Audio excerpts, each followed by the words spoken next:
to welcome you to the December 11th episode of Laid Back History's 2024 Advent Calendar, brought to you by the National Road Heritage Corridor. Let's see what we're looking at today.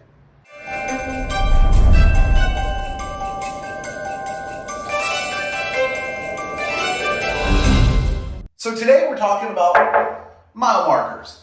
These mile markers were all along the National Road. Initially, when the road was built between Cumberland and Wheeling, the government mandated that there be a marker every mile along the road. The markers were to be placed on the north side of the road, and they would mark distances. They would tell you how far you are from Cumberland, how far you are from Wheeling, how far you have to your next town, or how far you are from the previous town. And it depended on which way you were coming. So these were built two-sided. They're cast iron, as you can tell. They're cast iron. They have two sides. So if I'm coming from this direction, I see, I'm heading towards Cumberland. It's 116 miles to Cumberland, but it's only a quarter mile to West Alexander.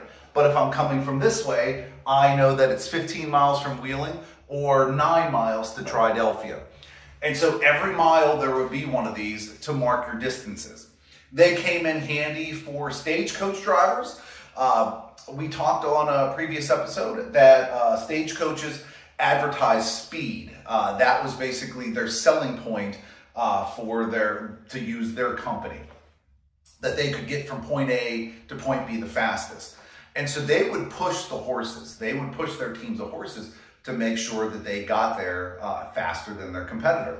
Well, knowing how far you are to the next town, where you probably have a stop where you can switch out teams of horses, lets you know how hard you can push the horses. You don't want to wear them out. And so knowing where you are would be incredibly helpful. So through Pennsylvania, there would have been 90 of these markers, one every mile through the 90 miles that go through Pennsylvania. There are still quite a few of them left. There have been projects by Eagle Scouts, other organizations to help restore these and make sure that they're still there. They're not every mile now. There's not 90 of them, but you can still find them. We actually have one in the collection at the Historical Society that needs some restoration work done to it. It was caught up in an accident, had some damage done to it, so we want to get that restored. This one here belongs to the National Road Heritage Corridor. It's currently on display in our Research and Education Center in Washington. So we have it on loan for the moment.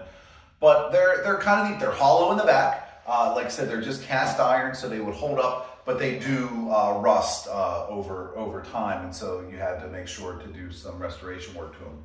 The ones in Maryland, Pennsylvania, and what is now West Virginia, but Virginia at the time, were cast iron. As the road extended, you're going to see, like in Ohio, they used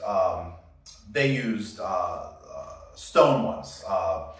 Eventually they were switched over to concrete, but they used stone ones that were hand carved. They had a lot more of the road going through it. I don't know how wide Ohio is, several hundred miles, but you can imagine every mile of those having to do 250, 300 cast iron ones might get a little expensive, so they use stone for theirs.